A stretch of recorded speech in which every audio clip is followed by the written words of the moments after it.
A common problem with music lessons on Zoom is that the sound of musical instruments can sometimes get cut off. Zoom has a noise removal feature which is meant to screen out background sounds, but it can be set in such a way that it actually filters out sounds that we do want to hear, like an instrument being played. Fortunately, there are settings in Zoom that let us adjust the noise removal function, and we're going to be looking at those here. Most of this video covers the desktop app, but we'll also look at the web browser and mobile versions towards the end. Everything we're going to talk about is contained on Zoom's audio settings page. This can be a tricky page to get to if you're not used to it, but here's a few ways to find it quickly. First, if you're in a meeting, go to the lower left-hand corner of the screen.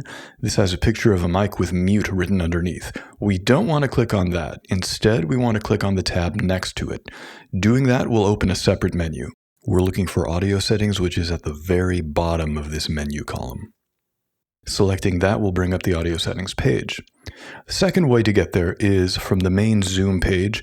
Clicking the cogwheel icon right below your initials will take you directly to the settings. You can also access the settings through the box with your initials on it. That will open up a separate menu. Near the bottom of that menu, there's an option for settings. Selecting that will open up the general settings page, which is where the audio settings are. The settings page is where you can adjust how Zoom operates. On the left-hand side of the settings page is a menu, and from that menu, we want to select audio. On the audio settings page, the two things we're interested in are the microphone controls and the audio profile controls. Now, before you conduct a music lesson, either as a teacher or as a student, it's a really good idea to use the test mic function. Clicking that will start recording a few seconds of audio from whatever microphone you have selected, and then play the recording back to you. This lets you hear exactly how you will sound to the person on the other end of the call.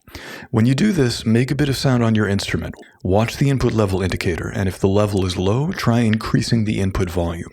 The automatically adjust microphone volume switch can be a bit hit or miss, but it's worth a try as well.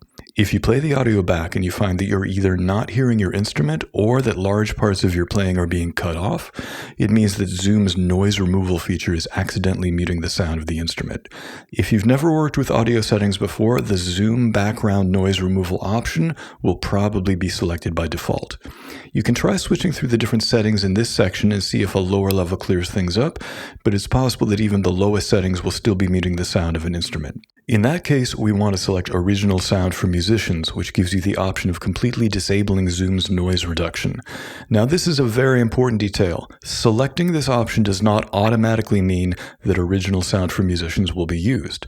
Choosing Original Sound for Musicians in Settings means that the option to use Original Sound will appear in the upper left-hand corner of your screen when you're actually on a call.